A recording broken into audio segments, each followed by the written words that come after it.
বিপদের মধ্যে ফের বিপদ। মাত্র কিছুক্ষণ আগেই আবারও তীব্র ভয়ঙ্কর ভূমিকম্পে কেঁপে উঠল গোটা দেশ। তীব্র ভূমিকম্পে কমপক্ষে 20 জনের মৃত্যুর সংখ্যা আরও বাড়তে পারে বলে আশঙ্কা। জখম অন্তত 320 জন। এই ভূমিকম্পের জেরে সকলেই দ্রুত ঘর থেকে বাইরে বেরিয়ে আসেন। গোটা দেশ জুড়ে ব্যাপক আতঙ্কের সৃষ্টি হয়েছে। আতঙ্কে রীতিমতো ছোটাছুটি, দিশেহারা দেশবাসী। তবে এই ভূমিকম্প কখন, কোথায় ঘটেছে, কতটা ক্ষয়ক্ষতি হয়েছে ভূমিকম্পের ফলে, এই মুহূর্তে কী খবর পাওয়া যাচ্ছে, সবই বিস্তারিত জানাবো এই খবরে। বিস্তারিত জানতে খবরটি অবশ্যই শেষ পর্যন্ত দেখবেন।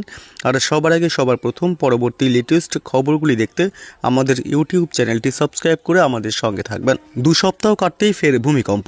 ফের আফগানিস্তানে তীব্র ভূমিকম্পে কমপক্ষে 20 জনের মৃত্যু হয়েছে, জখম অন্তত 320 জন।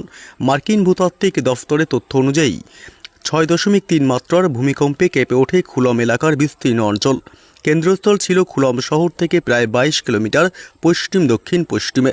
উৎসস্থলের গভীরতা ছিল 28 কিলোমিটার। পাহাড়ি এলাকায় ভূমিকম্প হওয়ায় বাড়িঘর ভেঙে গিয়েছে, আছড়ে পড়েছে বড় বড় পাথর। স্থানীয় সময় রাত 1টা নাগাদ এই কম্পন অনুভূত হয়েছে। এর ফলে বালখ প্রদেশ এবং আশেপাশের এলাকায় আতঙ্ক ছড়িয়ে পড়ে। ইউএসজিএস অনুসারে এই ভূমিকম্পে ব্যাপক হতাহতের আশঙ্কা করা হচ্ছে। প্রাথমিক অনুমান শত শত মানুষ নিহত বা আহত হতে পারে। বালখ প্রদেশের মুখপাত্র হাজি জায়েদ জানিয়েছেন, ভূমিকম্পে মাজারি শরীফের ঐতিহাসিক ব্লু মসজিদের একটি অংশ ক্ষতিগ্রস্ত হয়েছে।